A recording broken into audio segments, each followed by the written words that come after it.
Dios les bendiga y sean bienvenidos a Logos Introducciones, un apartado del canal donde dedicamos para plantear introducciones, comentar el apartado previo a cada libro de la Biblia que estaremos estudiando.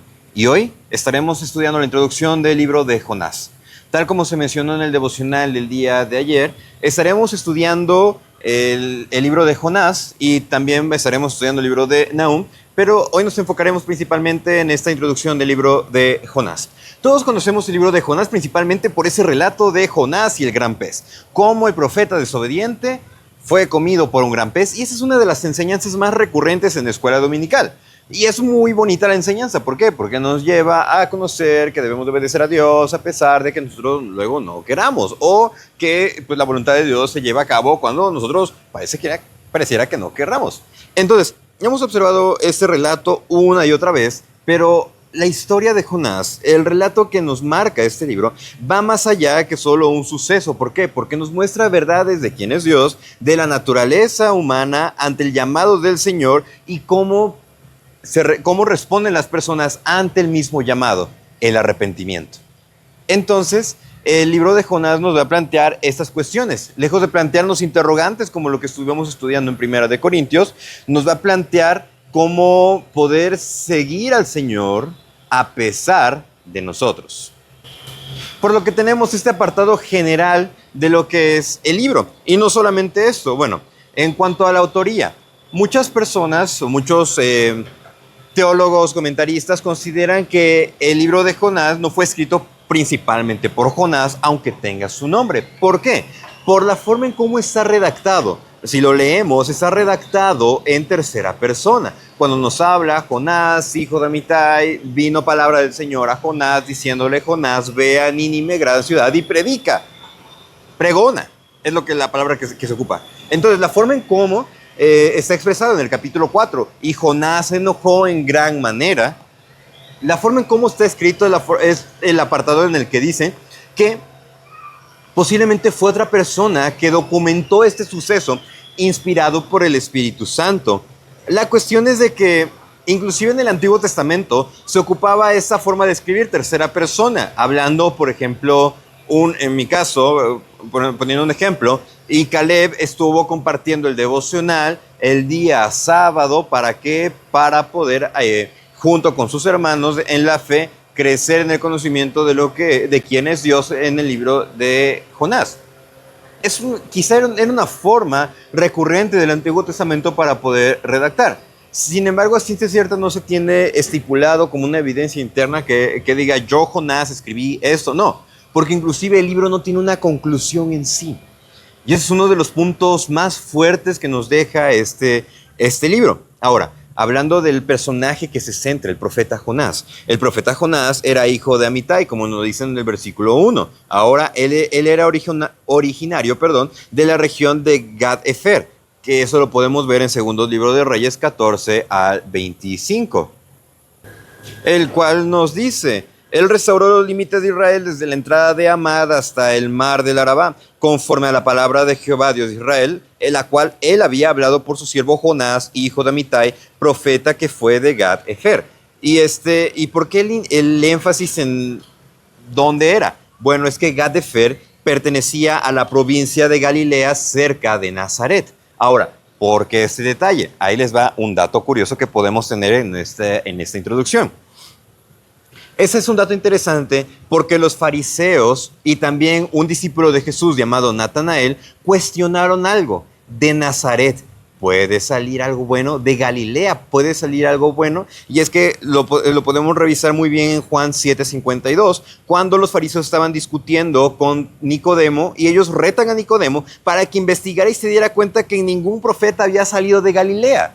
Cuando la verdad, quizá no es el mejor ejemplo, cuando la verdad había un profeta que había salido de Galilea, siendo ¿quién? Jonás. ¿Y por qué Jonás? Porque Jonás también es un tipo de Jesús. Cuando nos dice, cuando Jesús le está hablando ahora sí a los fariseos, él dice: ustedes me piden señal, ustedes ven en el cielo señales, que el clima va a cambiar porque hay aire, porque la nube, porque el sol, etc.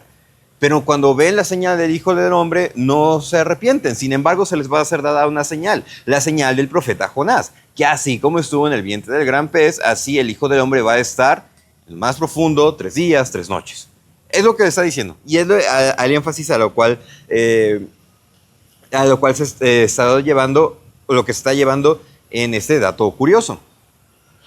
Jonás era de la región de Galilea, región de Nazaret. Los fariseos preguntan y les dicen, es que tú no sabes, nada bueno ha salido de allá, ni siquiera ningún profeta, menospreciando a Jesús cuando realmente había un profeta y ellos estaban pasando este dato por alto. Y ahí tienen un dato curioso de curiosidades bíblicas. Entonces, Jonás, hijo de Amitai, oriundo de Galilea, él ejerció su ministerio en el reinado de Jeroboam II. Y lo podemos ver todo en el capítulo 14 del segundo libro de Reyes. Y él reinó del año 786 al 746 a.C. Fue uno de los reyes que no siguió al Señor. Recordemos que para ese momento ya existía Reino del Norte, Reino del Sur, y Jeroboam II estuvo en el Reino del Norte. Y pues Jonás estuvo en ese tiempo guiado por Dios a hablar al rey. Y no solamente esto, sino que también Jonás fue contemporáneo de Oseas, que Oseas estuvo en el Reino del Norte también, y fue contemporáneo de Isaías y Miqueas, que ellos estuvieron en el Reino del Sur. El Reino del Sur era Judá. Entonces, posiblemente Jonás se pudo conocer con Oseas, pudo ver la situación que él estuvo viviendo, que es uno de los profetas humanamente más desdichados, pero que a través del mensaje de Dios les habla, ahora sí, de una forma tan tajante de cómo deben de arrepentirse. Pero bueno, esos son datos que podemos tener en cuenta de en qué momento Jonás estuvo profetizando y en qué momento también se desarrolla el libro de Jonás o los sucesos del libro de Jonás. ¿Cuál es el propósito de este libro? El propósito de este libro es evidenciar la misericordia y la gracia de Dios. Es uno de los propósitos. Un segundo propósito es mostrar que la voluntad de Dios siempre se cumple a pesar de nosotros. Y eso es algo que luego nos cuesta entender. La misericordia de Dios, la gracia de Dios se extiende para todos y también la voluntad de Dios se cumple a pesar de cada uno de nosotros, a pesar de que pongamos tanta resistencia. Y es algo que ahorita quizá nos vamos a estar acordando del mismo relato de Jonás. Ahora, la misericordia del Señor no solo se manifiesta al pueblo, a Nínive, sino que al momento de que ellos atienden a ese llamado de arrepentimiento, sino que la misericordia de Dios se expresa principalmente al profeta rebelde, que aunque actúa con rebeldía y obstinación, inclusive el mismo profeta recibe un llamado al arrepentimiento. Y es que no importa qué tan lejos o qué tan hondo hayamos caído, el Señor nos busca, el Señor nos restaura y el Señor nos lleva a cumplir el llamado que ha hecho en nosotros. Nos busca, nos restaura y nos comisiona a obedecer.